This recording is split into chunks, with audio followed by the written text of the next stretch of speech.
এখন আসি, এই লুবাবা নামক মেয়েটা যদি পরিপক্ক বয়সে বিবাহের কারণে শাস্তিযোগ্য অপরাধ করে, তাহলে আপনাদের যেই নেতা বঙ্গবন্ধু শেখ মুজিবুর রহমান, তিনি তো 18 বছর বয়সে 8 বছরের ফজিলাতুন্নেসাকে বিয়ে করেছেন, সেক্ষেত্রে কি বলবেন? আবার দেখেন, আপনাদের নেতা শহীদ প্রেসিডেন্ট জিয়াউর রহমান 24 বছর বয়সে 15 বছরের বেগম জিয়াকে বিয়ে করেছেন, সেক্ষেত্রে কি বলবেন?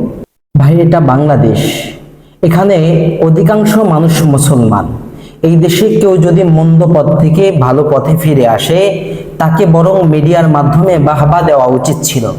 কিন্তু এখন হয়েছে কি, এই যে এখনকার ঘটনা, গান বাদ্য আর অশ্লীলতা বাদ দিয়ে যে মেয়েটা, লুবাবা নামক যে মেয়েটা 15-16 বছর বয়সে নিজের ইচ্ছায়, পরিবারের ইচ্ছায় আর পাত্রপক্ষের ইচ্ছায় বিয়ে করেছে, হারাম কিছু তো করে নাই, বিয়ে করেছে, এই বয়সে নিজের ইচ্ছায় কেন বিয়ে করলো, এজন্য মিডিয়ার মাধ্যমে শাহবাগীরা তাকে ট্রোল করছে।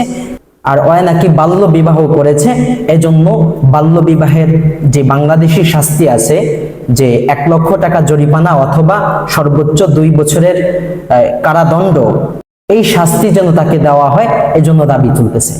তো দেখেন, ভালো কাজের দাম রইল কোথায়? এই বয়সেই যদি লুবাবা নামক এই মেয়েটা কোনো একটা পার্কের চিপায় গিয়ে এরকম অশ্লীলতা করত, তাহলে কি এই শাহবাগীরা প্রতিবাদ করত? যেমনটা আমরা দেখেছি ইদানিং এর ঘটনা, যে হিন্দু ছেলের সাথে নিজের সতীত্ব বিলিয়ে দিচ্ছে, তাও আবার টয়লেটে, তাও আবার রমজান মাসে, যে ভিডিওটি ভাইরাল হয়েছে। কই, শাহবাগীরা তো তখন প্রতিবাদ করেনি, কিন্তু একটি ভালো কাজ করেছে, বিবাহ করেছে পরিপক্ক বয়সে, এখন তাদের ঘুম হারাম হয়ে গিয়েছে। যাক, সেই বিষয়। এখন আসি বাল্য বিবাহের যে আইন, 2017 সালের আইন অনুযায়ী ছেলেদের ক্ষেত্রে সর্বনিম্ন 21 বছর এবং মেয়েদের ক্ষেত্রে সর্বনিম্ন 18 বছর। এর আগে কেউ যদি বিবাহ করে, তাহলে তার সর্বোচ্চ 2 বছরের কারাদণ্ড এবং 1 লক্ষ টাকা জরিমানা। যারা এই বাল্য বিবাহের ক্ষেত্রে সহযোগিতা করবে, তারাও এই শাস্তির আওতাধীন।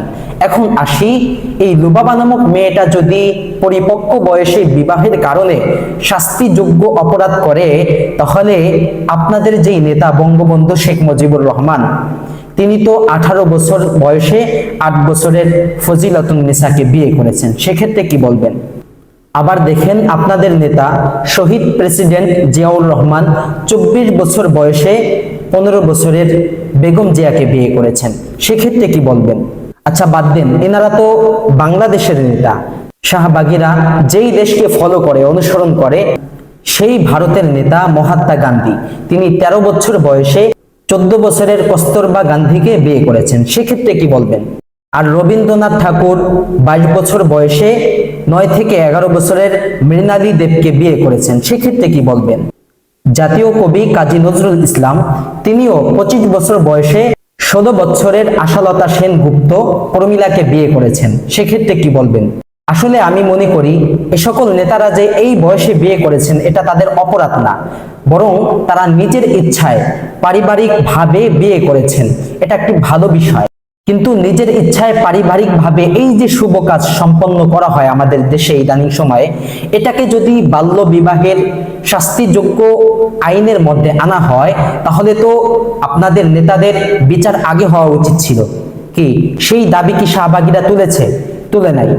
আসলে শাহবাগীদের মূল টার্গেট হলো যে অল্প বয়সে বা পরিপক্ক বয়সে যদি বিয়ে হয়ে যায়, তাহলে পার্কের চেপায় চাপায় আর ওয়াশরুমে কাটাকট খাবে, এজন্য তাদের মাথা ব্যথা।